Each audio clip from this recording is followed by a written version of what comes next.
Hi there and welcome to the screencast. Tonight I'm going to solve some of the problems you might see on tomorrow's quiz on the quadratic formula and working with rational expressions. Here I have a quadratic formula, quadratic equation I need to solve using quadratic formula. And to do that, the first thing I need to do is I need to move every term over to the left side of the equation. So I'm going to add and subtract 4a and add 4 to both sides. And that's going to leave me with 5a squared minus 4a plus 4 equals 0. Then a is going to be 5, b is going to be 4, and c is 4.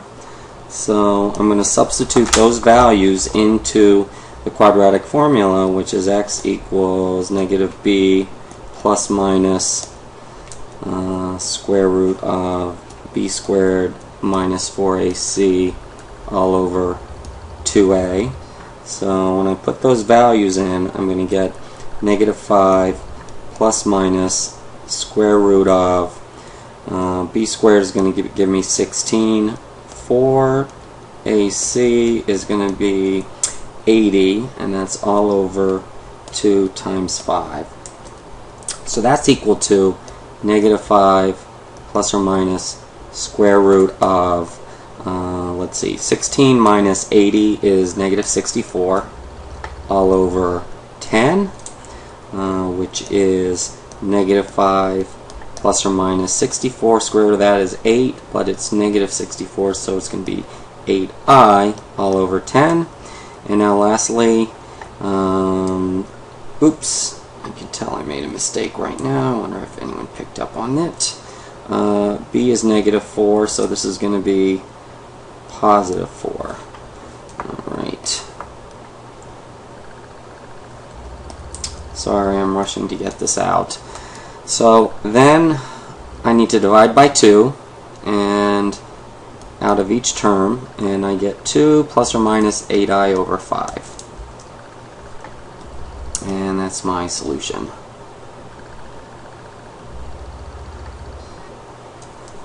Okay, in the next problem, I have a polynomial or rational division of rational expressions. So since I have division, the first thing I need to do is flip the numerator and denominator of the second fraction. Alright, and then after that, I'm ready to factor. And the secret word tonight is Starbucks. Okay, in the numerator of the first fraction, I need two numbers that multiply to be 50 and add up to 15. That's 5 and 10. And in the second fraction, I need two numbers that multiply to be 32 and add up to negative 12. And that would be negative 4 and negative 8. And then in the denominator, I'm going to factor out a 10x, leaving me with x plus 5. Now I'm ready to cross out terms that appear in both numerator and denominator, and I'm left with my quotient, which is x plus 10, x minus 8 all over 10x, and that's as far as I can go with it.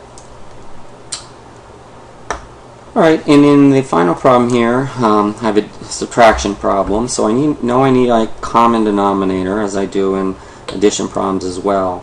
So my LCD is going to have both x plus 1 and x plus 3 in it, so it's going to be x plus 1 times x plus 3.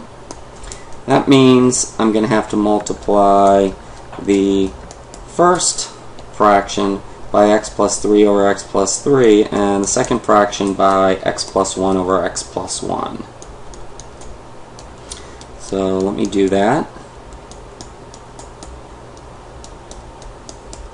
And that leaves me with a denominator of x plus 3, x plus 1.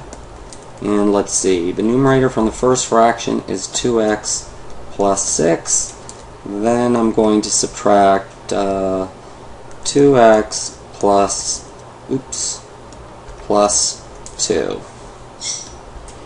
Okay, now that I'm subtracting an entire polynomial, so I need to use the rule where I change the minus to a plus and then reverse each sign inside the second set of parentheses.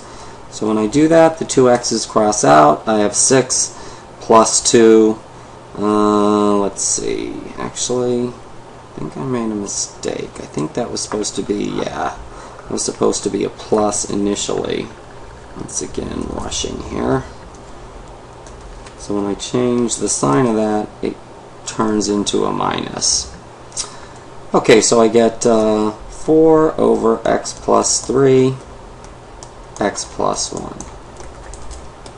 And that, oops, x plus 3, x plus 1, and that's my solution.